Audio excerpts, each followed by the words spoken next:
Let me ask you a question. If you had to choose between the 1967 Chevelle and the 1969 Chevelle, which body style do you prefer? There are subtle differences in the styling of the car, specifically around the C-pillar area, that creates two completely different proportions of the car. The 67 is more of a sedan looking style, where the angle between the C-pillar and the trunk is more distinct. It's like the C-pillar almost crashes into the trunk, whereas in the 69 model you have the C-pillar almost melting in to the trunk of the car. Me personally, I have to say that I prefer the 1967 model simply because the treatment of the C-pillar. It's such a clean design with the two parallel lines that is building up the C-pillar. And the greenhouse in general, to me, looks a lot cleaner and more elegant than the 69. That's not to say that the 69 is an ugly design, but the 67 is the one that I prefer. So why does any of this matter? Well, in this video, we're gonna take this 1967 Chevelle, modernize it into something that could be built today. So this is, of course, the 67 Chevelle right here. And what I was talking about with the C-pillar treatment is this line right here, or these two lines. You have this line and then that line, which creates this beautiful thick and parallel C-pillar. If you compare this to the 69, where you have the C-pillar treatment going something like this, it goes in here and then the body continues and does something like this, almost carving out the window in the rear side, the rear part of the window. This to me is a lot more elegant of a solution, and it looks cleaner, of course, when you have a simple design like this. So that is why I prefer the 67 specifically in a side view compared to the 69. So what exactly makes a muscle car today? So to me, it's all, muscle cars are all about simplicity. It's about boxiness and really using almost only two boxes to create the shape of the car. So you have the lower part, which is of course the body of the car, and then depending on what type of muscle car you have the top part right here, which is the greenhouse. And also depending how long this is and where the A-pillar starts, the C-pillar and so on, and how far back this stretches, that kind of decides what kind of muscle car you have. But other than that, it's pretty basic lines and basic designs when it comes to muscle cars. And I think one really good example of muscle car today, when it comes to modernization of a muscle car, is the Dodge Challenger, which is a design that's been here since 2008, and there is a reason why it's still outperforming the Mustang and the Camaro in sales, even though both the Camaro and the Mustang have been updated pretty significantly since their launch, but the Challenger has not really. So the reason for that is because of this boxiness and the simplicity in the design. I think the Challenger is the one among those shapes that stays true to the original styling of the 1970s muscle cars, and that's why I think it is outperforming the other cars when it comes to sales. And to me, that is the one I would choose personally too, if I had to choose, if I was buying a muscle car today and had to choose between the Mustang, Camaro or Challenger. Even though it's a design from 2008, it is still the one design that I would definitely choose over the other two. So what do we need to do here today to this beautiful car here, this Chevelle 67 Chevelle, to turn it into a modern car? Well, we've done a few of these before, and the main thing that needs to happen here is you see this ride height in the back. So we have the ground right here, and this is the part of the bottom of the bumper. So you have this entire height here that of course needs to be changed. We need to bring the whole area, the whole body, we need to bring it a lot closer to the ground all around the car. So not just in the rear here, but also on the sides. We need to bring this down to the ground right here, and also in the front here, the front bumper needs to be brought down. Otherwise it's not going to be a modern car, which makes sense because we don't create sports cars like this today. We create SUVs and off-roaders with this kind of ride height, but not when it comes to muscle cars.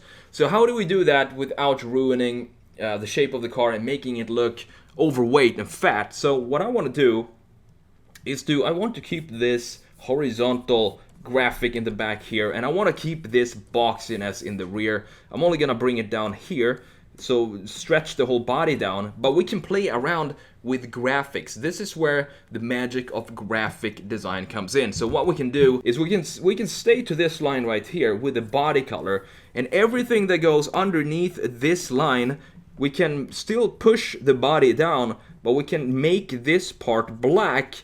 And what that does is that visually it's going to look like the car is actually sitting at this right height, because we have black parts underneath the red, and that's a very stark contrast, and it's going to visually still look like it's sitting like the old school muscle car of the 60s here, and not too fat. It's not going to add too much weight to the design. Another thing we have to do here is, you see the wheels here of this era, the 60s and 70s, you see that the wheels are kind of sitting inside the body of the car. So this is the center of the wheel, and you can see that the body of the car goes all the way up here, and the center of the wheel is almost tucked in the body of the car. So that's another thing that we definitely have to change to make this a modern car. So this angle right here needs to be straightened up like this, so that the wheel sitting flush with the body of the car. So we're gonna have to do some cutting there, and we're gonna have to push out the wheels, and also of course we have to modernize the wheels.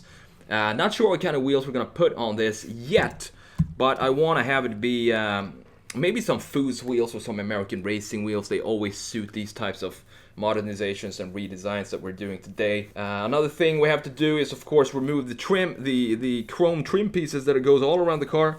Make those black and make them up to date, and just have some fun, play around with the styling of the car. We're probably gonna have to change the proportions of the greenhouse here and stretch it a little bit further back, somewhere around this point right here maybe, and that's just going to add to the modernization of the car. But at the same time, we can't stretch it too far back. I still want to have a big trunk here like we have on the 67 compared to the 69. I want it to look like a 67 modernization and not a 69 or 68 or 70 modernization. It has to have this long trunk in the back that sticks out almost like a sedan. So with that said, let's jump into Photoshop and let's get to work, and let's see how this redesign is going to turn out.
Yeah, we're coming to an end of this redesign here, and this is my idea of this Chevelle here, is to, of course, bring it down to the ground, because we need to make it modern, as I said in the brief in the beginning of the video. So I just decided to make the bottom parts of the car that are closest to the ground, make them black. So where the red now actually stops, or where the rear bumper goes into the diffuser, that is the point where the original Chevelle stops. And under there is just air and a massive height from the ground to the start of the bumper, of the lower part of the bumper of the car. But here, when everything is black, it doesn't really look too heavy in the rear, and it actually works really great when you work with graphic design like this to kind of visually make a point and to visually remove some of the weight of the car. Graphic design is always a good option to go with there. And also I decided to add some cool racing stripe to the car. I just wanted to play around with that and have some fun. And of course, last but not least, add the Chevelle logo and the SS logo as well. Pop some foos wheels on there, which I think suits this car. I'm not usually a fan of chrome stuff, and this doesn't, maybe it is chrome, but it looks like super polished aluminum rims, and that suits the car, even though we don't have any of that trim anywhere else on the car except for the tailpipes. But it kind of brings the car together and definitely makes it sit really well, you know, on the ground here. And that's it for this video. Thank you so much for watching. If you enjoyed it, make sure you hit the like button and subscribe if you're new to the channel. I'm the TheSketchMonkey. Take care, and I will see you in the next video.